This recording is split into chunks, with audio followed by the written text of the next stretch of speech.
Bismillahirrahmanirrahim. Assalamualaikum warahmatullahi wabarakatuh. Bagaimana kabarnya anak-anakku sekalian? Semoga kalian semuanya dalam keadaan sehat walafiat, beserta juga keluarga semuanya dalam keadaan sehat walafiat. Insya Allah pada video perkenalan hari ini, Pak Fauzan akan sedikit mengingatkan mengapa kita harus belajar bahasa Arab. Kemudian nanti Pak Fauzan juga akan menyampaikan materi-materi yang akan kita pelajari dalam materi bahasa Arab. Sebelumnya, izinkan Pak Fauzan sedikit mereview kembali mengapa kita belajar bahasa Arab. Mungkin ada banyak alasan kenapa kita belajar bahasa Arab, tapi Pak Fauzan insya Allah akan menyampaikan hanya beberapa hal saja yang menurut Pak Fauzan penting seperti itu. Yang pertama, kenapa kita harus belajar bahasa Arab adalah karena bahasa Arab adalah lughatul Quran, atau bahasa Arab itu adalah bahasanya Al-Quran. Kenapa kita dari kecil sudah diajarkan untuk bisa belajar bahasa Arab? Supaya kita bisa lebih memahami Al-Quran. Kenapa? Karena Al-Quran itu adalah petunjuk bagi manusia. Ketika kita sudah bisa bahasa Arab, maka secara tidak langsung memudahkan kita untuk bisa memahami Al-Quran. Seperti itu. Nah, yang kedua, kenapa kita harus belajar bahasa Arab? Karena bahasa Arab itu adalah masadirul ulum al-islamiyah, atau sumber ilmu pengetahuan Islam. Kalau kita mempelajari sejarah, ternyata para ilmuwan terdahulu itu buku-bukunya itu tertulis dengan bahasa Arab.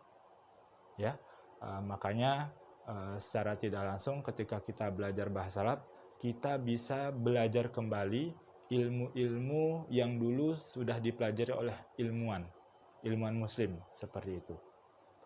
Nah, kemudian yang ketiga, kenapa kita harus belajar bahasa Arab adalah karena bahasa Arab itu adalah ihdal lughat ad-dauliyah, atau bahasa Arab itu adalah salah satu dari bahasa internasional.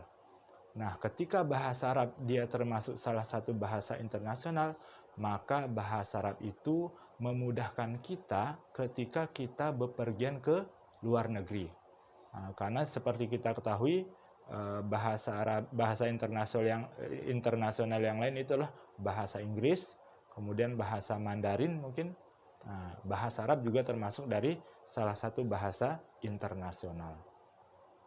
Nah, yang terakhir, yang keempat itulah kenapa kita harus belajar bahasa Arab, karena bahasa Arab itu adalah miftahul ilmi, atau kunci daripada ilmu pengetahuan. Nah, ketika kita memasuki sebuah negara, secara tidak langsung kita harus bisa memahami bahasanya. Supaya kenapa? Supaya kita bisa belajar dari negara tersebut. Ketika kita bisa bahasa negara tersebut, maka memudahkan kita untuk belajar atau menyerap ilmu pengetahuan di negara tersebut. Makanya bahasa Arab itulah salah satu kunci daripada ilmu pengetahuan. Nah, ini mungkin 4 harapan dari Pak Fauzan atau keinginan kita, insya Allah, kenapa kita harus belajar bahasa Arab. Mungkin setelah ini Pak Fauzan akan menyampaikan materi yang akan kita pelajari. Oke, insya Allah di kelas 4 kita akan mempelajari insya Allah 4 materi. Yang pertama adalah huruf hijaiyah, kemudian perkenalan, kemudian benda-benda yang ada di sekitar kita. Nah, itu bisa pintu, kemudian sapu. Nah, itu dalam satu semester ya, kurang lebih ada 4. Huruf hijaiyah, perkenalan, benda-benda yang bersifat muzakkar, benda-benda yang bersifat muannas.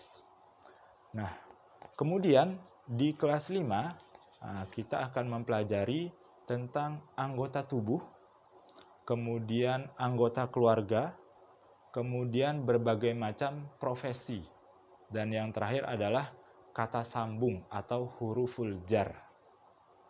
Nah, kemudian di kelas 6, insya Allah kita akan mempelajari hanya 2 materi, yakni domir atau kata ganti, kemudian kegiatan sehari-hari. Ya, hanya 2 di kelas 6, tapi insya Allah materinya mungkin agak banyak seperti itu.